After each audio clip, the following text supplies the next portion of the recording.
Saya mulai ya, Bu. Silakan. Assalamualaikum warahmatullahi wabarakatuh. Perkenalkan, saya Izzatul Hafizah dari Observatorium Astronomi ITERA Lampung. Hari ini saya akan memaparkan hasil pengamatan spektroskopi resolusi rendah dari Nova RSOPUC pada bulan Agustus 2021 lalu yang kami lakukan di Observatorium Astronomi ITERA Lampung. Seperti yang sudah sama-sama kita ketahui dan juga sudah dipaparkan oleh Saudara Rivaldi tadi, Nova ini terjadi di sistem bintang ganda yang terdiri dari bintang kaca putih sebagai bintang primernya dan bintang raksasa merah sebagai bintang sekundernya. Pada sistem ini, gravitasi dari bintang kaca putih cukup kuat sehingga lapisan hidrogen di luar bintang raksasa merah ini masuk ke bintang kaca putih via Roche-Lob overflow. Seiring waktu, gas hidrogen ini semakin menumpuk di permukaan kaca putih sehingga tekanan gasnya meningkat. Dan seiring tekanan gasnya meningkat, temperaturnya juga meningkat. Ketika gas ini semakin panas dan semakin panas, hingga pada suatu temperatur kritis, maka reaksi fusi nuklir pun terjadi. Reaksi fusi nuklir ini memicu adanya proses termonuklir runaway. Nah, ketika sebuah sistem nova mengalami termonuklir runaway, itu nova tersebut dikenal sedang mengalami outburst.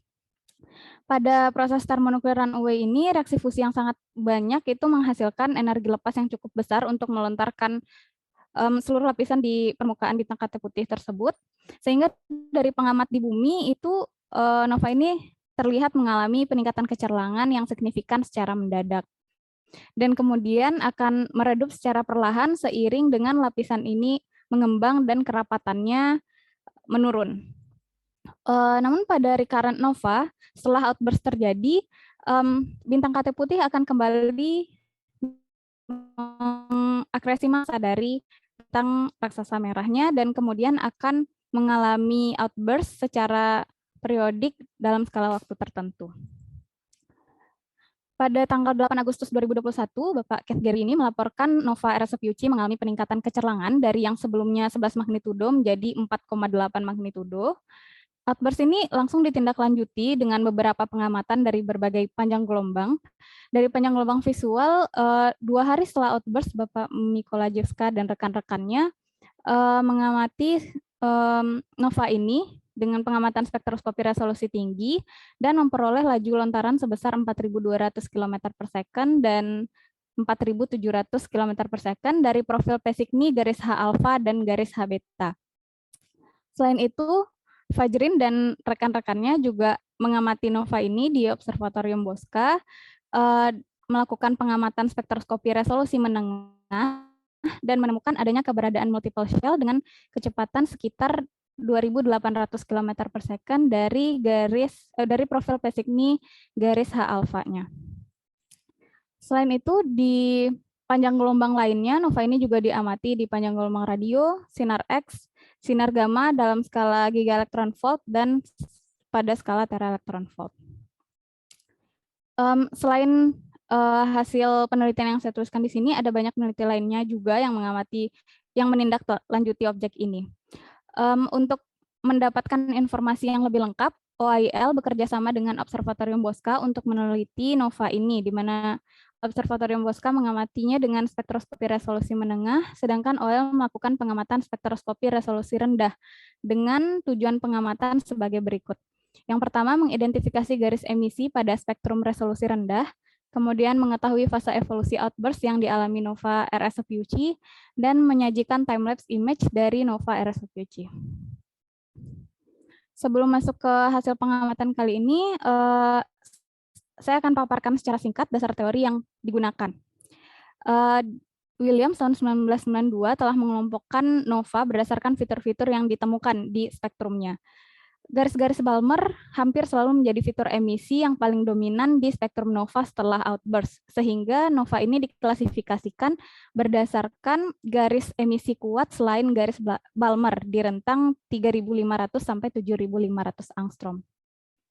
Nova terbagi menjadi 2 kelas, yaitu kelas Fe dan kelas helium nitrogen, di mana ciri-cirinya untuk kelas Fe didominasi garis Balmer tentunya dan garis Fe.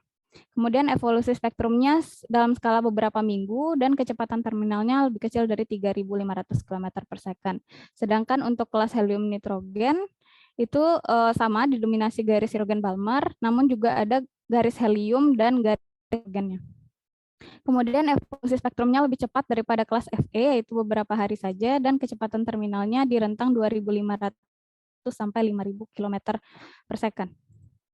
Adapun evolusi spektrum dari buah nova itu terbagi menjadi 4 kelas yang dikenal sebagai Tololo Classification Scheme. Itu ada fase koronal, dikenal karena adanya garis Fe pada panjang gelombang 6.374 angstrom dan 6.087 angstrom. Kemudian di fase permitted line ini untuk kelas Fe itu adanya garis permitted line Fe, dan untuk kelas helium dan nitrogen itu ada garis permitted line nitrogen dan helium. Kemudian untuk fase auroral itu adanya garis-garis auroral forbidden line meliputi nitrogen dan oksigen. Kemudian untuk fase nebular adanya garis-garis forbidden line untuk nebular dengan ionisasi yang lebih tinggi seperti garis nitrogen, oksigen, hingga neon. Instrumen yang kami gunakan adalah teleskop GSO 10 inci f/8 yang dilengkapi dengan Lisapec spektograf dan CCD ATIK 314L+ yang berwarna merah. Untuk flight guider kami menggunakan CCD ATIK Titan dan finder scope menggunakan finder scope barit yang dilengkapi dengan kamera ZWO ASI 178 mm. Untuk Lisapec spektograf ini sudah dilengkapi dengan lampu kalibrator dan lampu flat yang tertanam di dalamnya, sehingga kami tidak menggunakan lampu eksternal lainnya. Pengamatan dilakukan di rooftop gedung CITERA. Setelah adanya laporan outburst pada tanggal 8 Agustus 2021, kami standby melakukan pengamatan hampir setiap malam.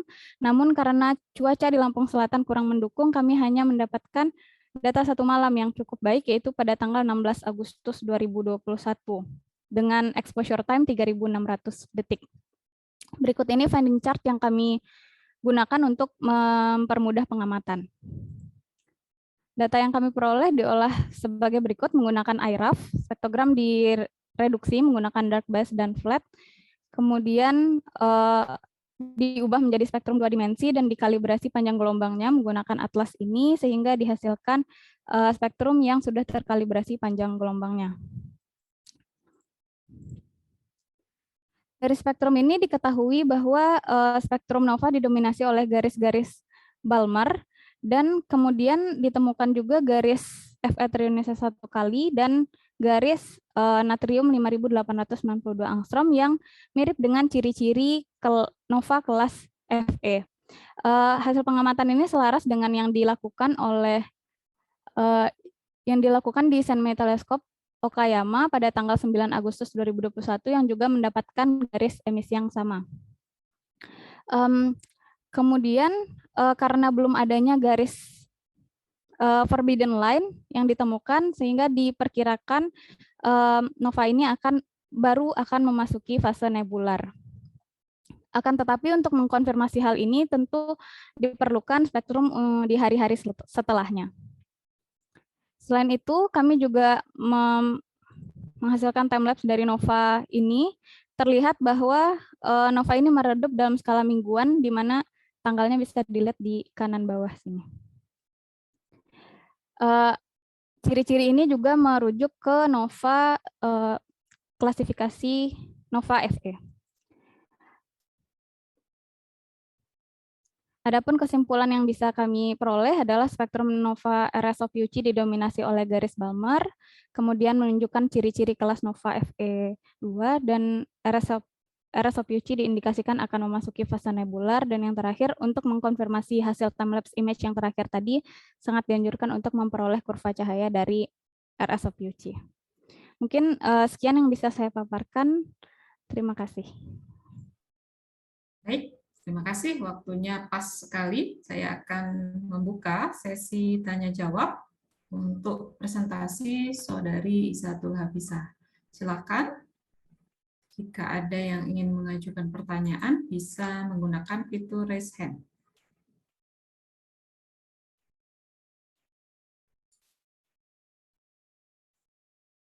Belum ada. Sambil menunggu, saya ingin bertanya, ini di kesimpulannya kan ada untuk mengkonfirmasi begitu ya, dianjurkan untuk memperoleh kurva cahaya. Nah, ini apakah ada rencana untuk dilaksanakan di OIL sendiri, dan berapa lama kira-kira yang ditargetkan begitu?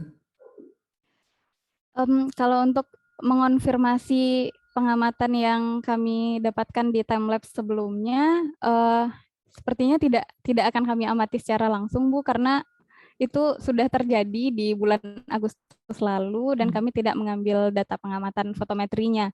Namun akan sangat mungkin untuk dibangun kurva cahaya mungkin dari data AFSO begitu, Bu. Oh, oke, itu maksudnya ya. Namun untuk Ya, Bu. selanjutnya memang tidak akan di follow up gitu, atau mungkin ada jadi menginspirasi program monitoring NOVA. Iya, Bu. Jika ada yang sudah mengamati fotometrinya mungkin bisa berkolaborasi saling melengkapi datanya begitu. Baik, masih ada waktu. Muhammad Yusuf, silakan. Ya, terima kasih Bu Kiki. Saya ingin izin bertanya Bu Isatul. Kebetulan Observatorium Bosca punya data fotometri yang rasanya cukup bagus untuk dipakai. Nah, pertanyaan saya, informasi apa yang berikutnya bisa kita dapat dari spektroskopi kalau data tersebut digabungkan dengan data fotometri? Terima kasih. Sebenarnya data fotometri untuk mengkonfirmasi bahwa evolusinya itu terjadi pada skala mingguan atau harian begitu, Pak. Jadi kalau skala mingguan dia akan masuk ke klasifikasi Fe, dan sedangkan kalau di skala harian dia akan masuk ke helium nitrogen ya. Karena tadi dari hasil spektroskopi resolusi rendah itu mengindikasikan dia masuk ke kelas Fe. Begitu, jadi kita perlu konfirmasi apakah kurva cahayanya juga mengindikasikan hal yang sama.